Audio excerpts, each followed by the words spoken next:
ხო, ну, ჩვენ რეალურად ვიცით ამ ამ დოკუმენტის პრესისთვის ესე ვთქვათ გაჟონილი ვარიანტი, ხო? ანუ რაც და მართალი ხარ. ანუ სულისკვეთება ამ დოკუმენტის პრაქტიკულად არის ესეთი კაპიტულაციის მაგვარი კაპიტულანტური დოკუმენტი არის, რომელსაც როგორც წესი მარტო იმ შემთხვევაში აწერენ ხოლმე მხარეები ხელს თუ კონფლიქტის ბედი გადაწყვეტილი არის. ანუ შეუძლებელი არის, მე არ გულისხმობ, რომ არა იმიტომ რომ და არანაირად ამას არ უგულვებყოფ ანუ პრეზიდენტ ზელენსკის როლს უკრაინელების თავდადებას, მაგრამ არც ერთ სხვა შემთხვევაშიც, ანუ არც ერთი სხვა მხარეც ამ ტიპის დოკუმენტს ხელს არ მოაწერდა, არ მოაწერს სანამ თავად კონფლიქტის ბედი არ არის გადაწყვეტილი და ამ კონფლიქტის სამხედრო ბედი გადაწყვეტილი არ არის.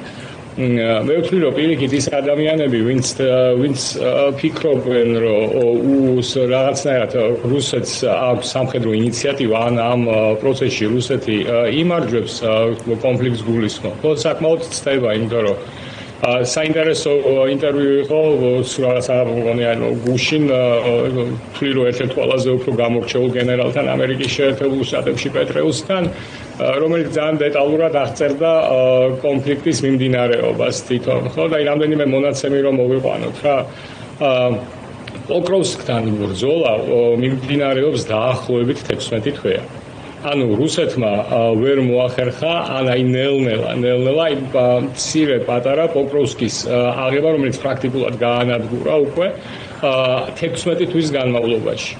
ამ პერიოდში მარტო შემოდგომის მონაცემებს თუ ავიღებთ, ხო, რუსეთმა შემოდგომის თვეებში დაკარგა იმაზე მეტი სამხედრო, რაც საბჭოთა ჯარებმა დაკარგეს ავღანეთის ომის მთელი კამპანიის განმავლობაში. 8 წლიანი სამხედრო კამპანიის განმავლობაში. ხო, ანუ მილიონზე მეტი მსხვერპლი არის. ამიტომ რაღაცა ეს და მე ვთვლი რომ საკმაოდ სამწუხაროა რომ რაღაცა ხანდახან პრეზიდენტ ტრამპს უჩნდება ხოლმე ეს განცდა რომ რუსეთი სამხედრო წარმატებას აქცევს ეს ესეა შესაბამისად ამ ფორმით ამ შეთანხმების ხელმოწერა შეუძლებელია. ხო, ამ ხელმოწერამ რეალურად ეს ხელმოწერა და რა გახდა ამისი წამახალისებელი ჩემი აზრით ახლა ამ ეტაპზე ამ ხელმოწერის ამ ფონით ან მედიაში გაჟონვა ან ამაზე შეიძლება ამაზე მიდიოდა საუბარი და უშუალოდ და ეგ იყო დახურული ცალკე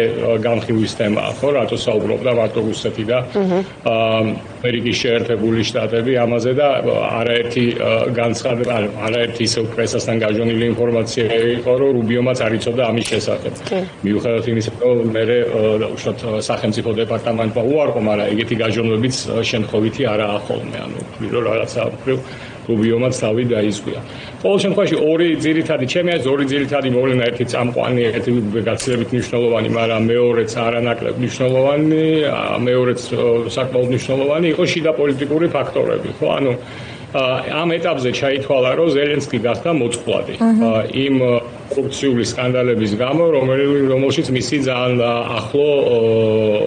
მისი ახლო გუნდის წევრები იყვნენ დადანაშაულებული, არიან დადანაშაულებული და იყვნენ ჩართულები, ხო?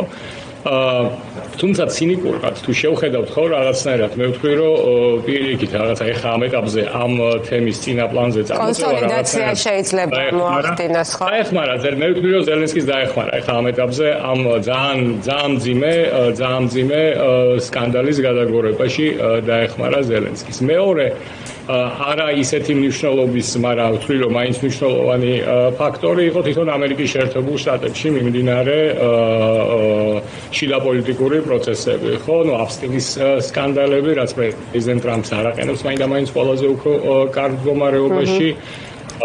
იგივე მარჯორი ტეილორ გრინის განცხადებები, რომელიც ხო მაგა მოძრაობის სახე და განასახიერება მაგა მოძრაობას და მასთან დაპირისპირება, ანუ შეიძლება პრეზიდენტ ტრამპი მაინც ძლიერ პოზიციები გააჩნია, მაგრამ ამ ტიპის დაპირისპირებები მას ასუსტებს და რაც თავარი არის უკანასკნელი 10 დღის განმავლობაში გავრცელებული კვლევები, ხო, სადაც ხედავთ, რომ პრეზიდენტ ტრამპის მოწონების რეიტინგი, ანუ მისი რეიტინგები მნიშვნელოვნად შემცირებული იყო.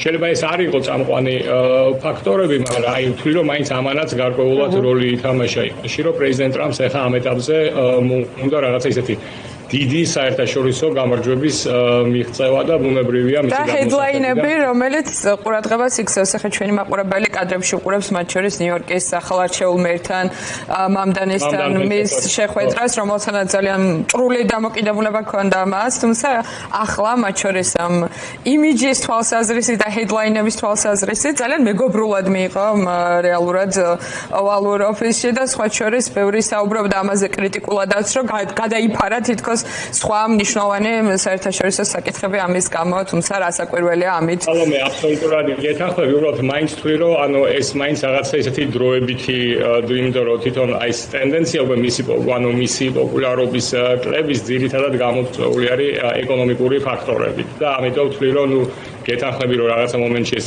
შეიძლება გადაფაროს, მას უნდა რომ ეს დიდი საერთაშორისო წარმატებას მიაღწიოს, მაგრამ ეს მაინც ამის გამის გადაფარვას ჩემი აზრით გაუჭირდება. აქვე ვიკითხავ, რომ ზუსტად მათ შორის ტრამპის ძალის საჩვენებლად და ამერიკის ძლევამოსილების საჩვენებლად, რაზეც ის ზუსტად საუბრობს, ამგვარი კაპიტულანტური დოკუმენტი ვერ იქნება სასარგებლო და ეს ალბათ ძალიან კარგად ესმით სახელმწიფო დეპარტამენტშიც, როგორც ბევრმა რამემ გაჟონა მედიაში, ისიც ითქვა, რომ ჩარევის შემდეგ უკვე სახელმწიფო დეპარტამენტი როცა შევიდა ამ პროცესში, გაუმჯობესდა იქ ნაწილები, მათ შორის უსაფრთხოების გარანტიების კუთხით. შეგვიძლია ვთქვათ, რომ ესეც სამუშაო დოკუმენტია, როგორი დარტყმაც არ უნდა ყოფილიყო თავის შინაარსით, ამ პროცესში ჩვენ უყურებს მთელი წელია პრაქტიკულად აქეთ და იქეთ მხარეს სხვადასხვა ტიპის ნიუსებს. რუსეთზე ზეწოლაც გაიზარდა სანქციებით ნავთობ კომპანიების და ახლა ზელენსკი დაინახეს აშკარად მოწყვლად მდგომარეობაში და მის პირად ვარიანტებზე რო ვისაუბროთ, რეალურად რას შეუძლია ზელენსკი დათანხმდეს და რას არა, ანუ რა არის მის ხელთ. მე ანუ ძალიანათაც არ უპასუხებ ირაკლის კითხვასაც, ხო? ანუ სალომე შენს რო ან დაუბრუნდი თვითონ ამ დოკუმენტს რაც არ უნდა გაძლიერდეს უსაფრთხოების გარანტიების კომპონენტი ამ დოკუმენტს მომავალი არ აქვს. ამ შეუძლებელია ისე ვამბობ, თუ მხარე კონფლიქტს არ აგებს, ამ დოკუმენტზე დათანხმება შეუძლებელია, იმიტომ რომ თვითონ უსაფრთხოების გარანტიების, რომელიც ჩვენ არ ვიცით რაზეა საუბარი, ზოგადი განცხადების გარდა, ხო, რომ მეხუთე მუხლის მაგვარი უსაფრთხოების გარანტიები, მაგრამ თვითონ შინაარსისგან დაცლილი არის, იმიტომ რომ თუ მეორე, ანუ საპირწონე უკრაინის დათმობებს თუ დააკვირდებით, ხო, პრაქტიკულად უკრაინა თმობს ყველაფერს იმას, რაც უსაფრთხოების გარანტიებს შინაარსს შეძენს. ამიტომ პრაქტიკულად ის დათმობები, რაც უკრაინამ ჯარის შემცირება, შეიარაღებაზე შეზღუდვები, რაღაცა ყველა ის რაღაცა ის დათმობა, რასაც უკრაინისგან ითხოვენ, ხო? ანუ ამ უსაფრთხოების გარანტიებს ჩემი აზრით ახლა არათუ საპირწონედ ვერ აქცევს. პირიქით შინაარსაც უკარგავს, ხო? ამიტომ არ ამგონია თვითონ ტრამპს რო დაუბრუნდეთ, მე ვთვლი რომ ეს გადამწყვეტი იქნება. სამწუხაროა ძალიან რომ ისევ ჩვენ რაღაცნაირად დაუბრუნდით აი ალასკის შეხვედრის შემდგომ მოცემულობაში დაუბრუნდით. მიუხედავად იმისა, რომ ვთვლი რომ რაღაც საკმაოდ პოზიტიური დინამიკა იყო, ხო? ანუ სანქციების მიღება, ეს სანქციები მიუხედავად იმისა, რომ ბევრი ამ სანქციებს აკრიტიკებს, ამ სანქციებმა უკვე პირველი შედეგები განსაკუთრებით როსნევზე, ლუკოილზე დაწესებულმა სანქციებმა უკვე პირველი შედეგების გამოღება დაიწყო, ხო? ანუ რაღაც მონაცემები იყო, რომ ჩინეთმა 36%-ით შეამცირა რუსული ნავთობის შეძენა, ინდოეთის ნავთობგადამამუშავებელი საწარმოებიდან 7 საწარმოდან 5 აღარ იღებდა, ანუ თავისი ეფექტი ამას მოქონდა, მაგრამ ეგ უკვე ესეთი ჩავლილი მატარებელი არის, უკან დაგვაბრუნა იმ მოცემულობაშიც რამდენიმე თვის წინ ვიყავით. მნიშვნელოვანი კითხვა აქ ჩემი აზრით და ვთვლი რომ ეს რაღაცა ეტაპზე ამ კითხვაზე პასუხის გაცემა პრეზიდენტ ტრამპსაც მოუწევს, ხო? მნიშვნელოვანი კითხვა არის რა ვერკეტები გააჩნია დღეს ამერიკის შეერთებულ შტატებს რომ გავლენა მოახდინოს პრეზიდენტ ზელენსკიზე, ხო? რა ვერკეტებია ეს რეალურად? ერთი არის სადაზვერვო ინფორმაციის მიწოდების შეწყვეტა და მეორე არის აი ეს შექმნილი ფორმატი ნატოს ფარგლებში, რომლის მიხედვითაც ევროპელები საკუთარივე ფინანსებით ყიდულობდნენ ამერიკის შეერთებული შტატების შეიარაღებას უკრაინისთვის. ხო და ამაზე უარი, ხო? ვთვლი რომ ეს მეორე განსაკუთრებით მნიშვნელოვანი არის, იმიტომ რომ პრინციპში ორივე ძალიან მნიშვნელოვანი არის, მაგრამ და ვთვლი რომ ამ ორივეს დაკომპენსირება ამ ეტაპზე ევროპელებს გაუჭირდებათ. თუმცა და ეს ძალიან ძიმე მდგომარეობაში ჩააგდებს უკრაინას. თუმცა მნიშვნელოვანი შეკითხვა, რასაც პრეზიდენტ ტრამპს მოუწევს პასუხი გაცეს, არის ვის დაბრალდება ამ შემთხვევაში უკრაინის მარცხი. მან ეს ნაბიჯები გადადგა.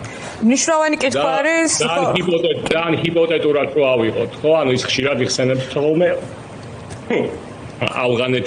ავღანეთიდან ამერიკის ჯარების ევაკუაციას, ხო?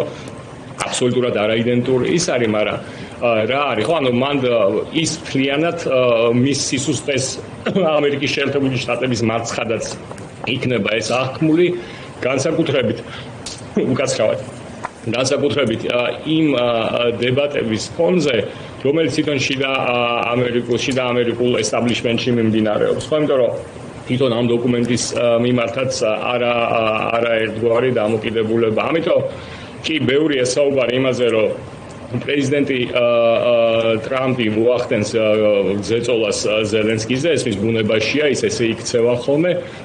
თუმცა მე მაინც არ ამგონია, რთულია გაჭრება ძალიან, მაგრამ არ ამგონია, რომ პრეზიდენტმა ტრამპმა მიიღოს ისეთი გადაწყვეტილებები, რაც ამ კონფლიქტში უკრაინის დამარცხების მთავარი მიზეზი გახდება. ხო და შესაბამისად აქ დავამთავრებ.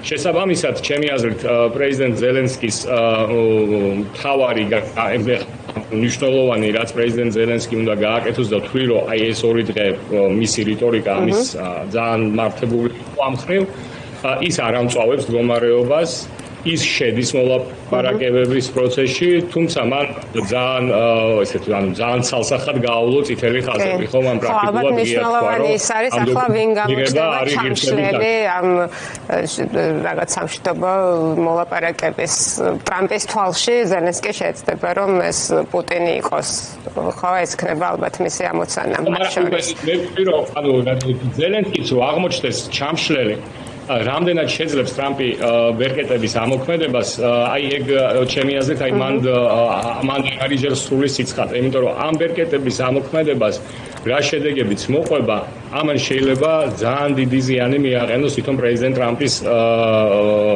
რეპუტაციას. და ერთადერთი რაზეც პრეზიდენტ ტრამპი ფიქრობს, დარდობს, არის მისი რეპუტაცია და ამიტომ ვთვლი, რომ მის გათვალსაც დიდი მადლობა, გიგა.